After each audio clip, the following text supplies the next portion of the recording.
क्या भगवान राम की कोई बहन भी थी? जानिए भगवान राम की बहन की अनसुनी कहानी। दोस्तों, भगवान श्री राम के हर किस्से से लगभग सभी लोग परिचित होंगे और रामायण के सभी चरित्रों के बारे में भी लगभग सभी लोग जानते होंगे। आप सभी को यह भी पता होगा कि भगवान श्री राम के 3 भाई थे, लक्ष्मण, भरत और शत्रुघ्न। लेकिन क्या आप जानते हैं कि भगवान श्री राम की एक बहन भी थी जिनका नाम शांता था? शायद नहीं, क्योंकि रामायण में भी शांता का बहुत ही कम जिक्र था। आपको बता दें कि शांता इन चारों भाइयों की सबसे बड़ी बहन थी। आज की इस वीडियो में हम आपको भगवान श्री राम की बहन शांता के बारे में बताने वाले हैं। लेकिन इससे पहले कि वीडियो में आगे बढ़े, यदि अभी तक आपने हमारे चैनल हरियर टेल्स को सब्सक्राइब नहीं किया है तो कृपया चैनल को सब्सक्राइब कर लें और पास में बने बेल आइकन बटन को जरूर दबाएं ताकि हमारे चैनल की लेटेस्ट अपडेट आप तक सबसे पहले पहुंच जाए। दोस्तों, भगवान श्री राम की बड़ी बहन शांता का जिक्र रामायण में भी है। आपको बता दें कि शांता राजा दशरथ और कौशल्या की बेटी थी। शांता को वर्षिणी और उनके पति रोमपद ने गोद ले लिया था। आपको बता दें कि शांता ऋषिशृंग की पत्नी थी। इसी के साथ शांता और ऋषिशृंग के वंशज राजपूत हैं, जिनको एकमात्र ऋषि वंशी राजपूत कहा जाता है। दोस्तों, आपको बता दें कि शांता को गोद लेने वाली वर्षिणी महाराजा दशरथ की पत्नी कौशल्या की बड़ी बहन थी। कौशल्या की बहन वर्षिणी को कोई संतान नहीं थी। एक बार की बात है जब वर्षिणी अपने पति के साथ अपनी बहन कौशल्या से मिलने के लिए अयोध्या आई। शांता को देखकर वर्षिणी ने मजाक में शांता को गोद लेने की इच्छा जाहिर की और वर्षिणी की यह बात सुनकर राजा दशरथ ने तुरंत ही वर्षिणी को अपनी बेटी शांता को गोद देने का वचन दे दिया, जिसके बाद शांता अंगदेश की राजकुमारी बन गई। शांता को गोद देने के बाद राजा दशरथ की कोई संतान नहीं थी। राजा दशरथ की इच्छा थी कि उन्हें पुत्र हो, जिससे उनका राजवंश आगे बढ़े। जिसके बाद उन्होंने ऋषिशृंग को पुत्र कामेष्टि यज्ञ करने के लिए बुलाया। पुत्र कामेष्टि यज्ञ के फलस्वरूप राजा दशरथ को राम, भरत और जुड़वा लक्ष्मण और शत्रुघ्न पुत्र रत्न की प्राप्ति हुई। आपको बता दें कि शांता सुंदर तो थी ही, इसके साथ ही उन्हें वेद कला और शिल्प का अच्छा ज्ञान भी था। एक दिन की बात है जब राजा रोमपद शांता से बातचीत करने में व्यस्त थे, तभी एक ब्राह्मण मानसून के दिनों में राजा से खेती के लिए मदद मांगने के लिए आया। राजा रोमपद ने ब्राह्मण की बातों पर ध्यान नहीं दिया, जिससे रुष्ट होकर ब्राह्मण वहाँ से चला गया। जिसके बाद वर्षा के देव इंद्रदेव भी अपने भक्त के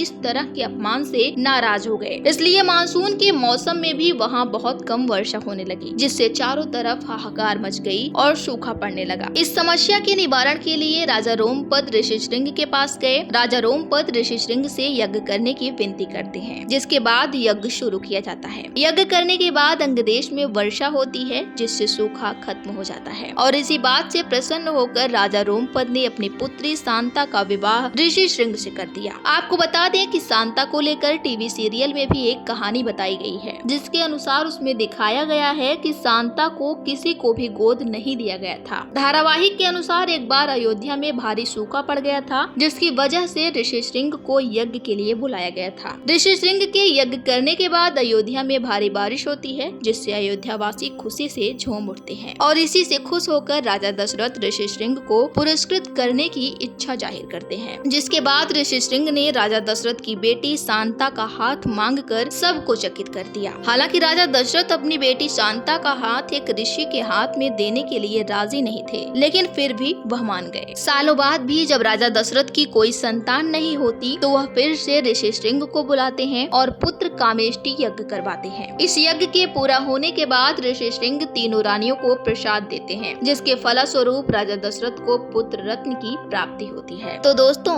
आज के इस वीडियो में बस इतना ही। उम्मीद करते हैं कि आज की हमारी यह वीडियो आपको पसंद आई होगी। वीडियो अच्छा लगा हो तो लाइक, शेयर और सब्सक्राइब जरूर करें। वीडियो में अंत तक बने रहने के लिए आप सभी का धन्यवाद।